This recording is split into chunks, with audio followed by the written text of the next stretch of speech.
Today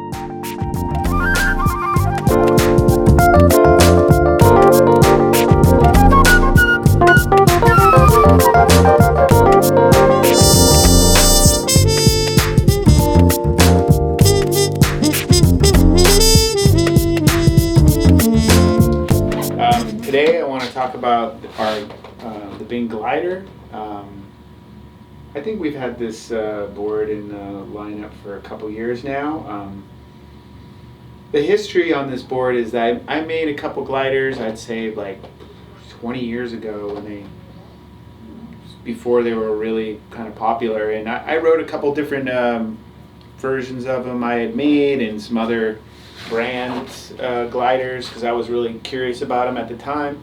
And so I kind of basically made a lot like this sort of style of glider, meaning very, the outline was very gradual and the rocker was really gradual, just very, really neutral. But I was putting single concaves in the bottom, and really was like most guys were putting concaves in the bottom at that time, and I was a little bit like not convinced about the concave, like if that was a good thing. So when we designed this one, I kind of went really pretty deep into that, tried to figure out like is a concave necessary or not in these, because you'll find most other brand gliders out there will have a single concave into a double or something like that. But I found that the flat, like kind of rolled bottom actually was just as fast, so I kind of went that direction. I think there's a lot less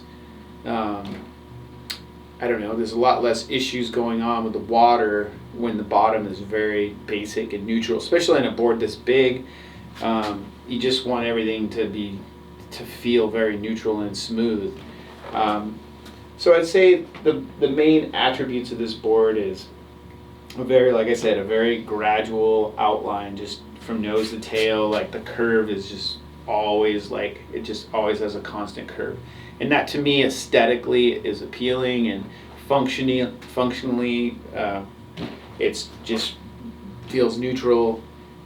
Same with the rocker, like minimal amount of rocker in the nose, just enough to where you're not going to have a problem it being too flat, but just the maximum amount of glide was the idea with the bottom on this, and the rocker, enough lift in the tail. That was the other thing.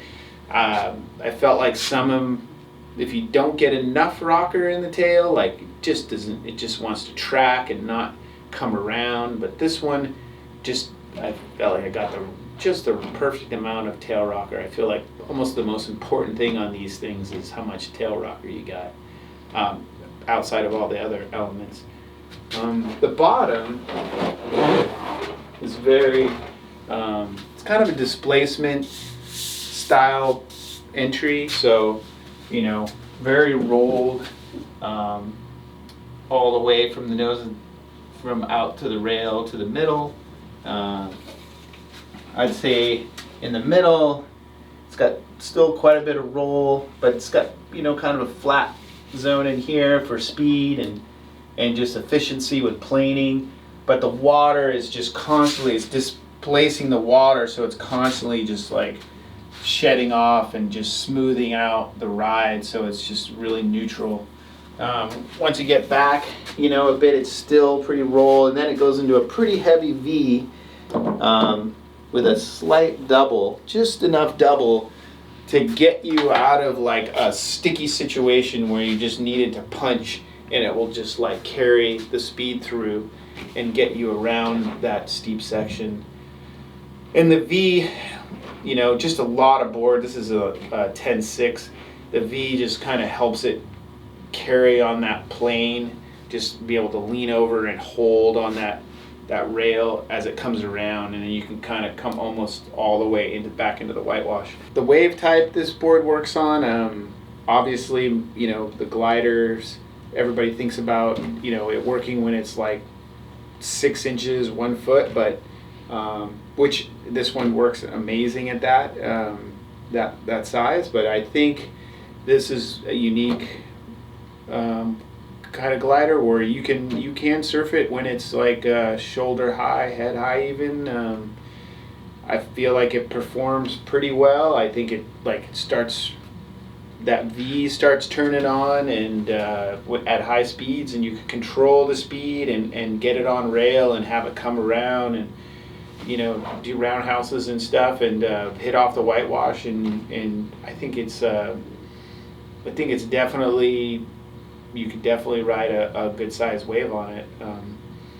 Obviously, with these things are big, and with crowds and stuff, you got to be careful, and you got to be able to handle a big board.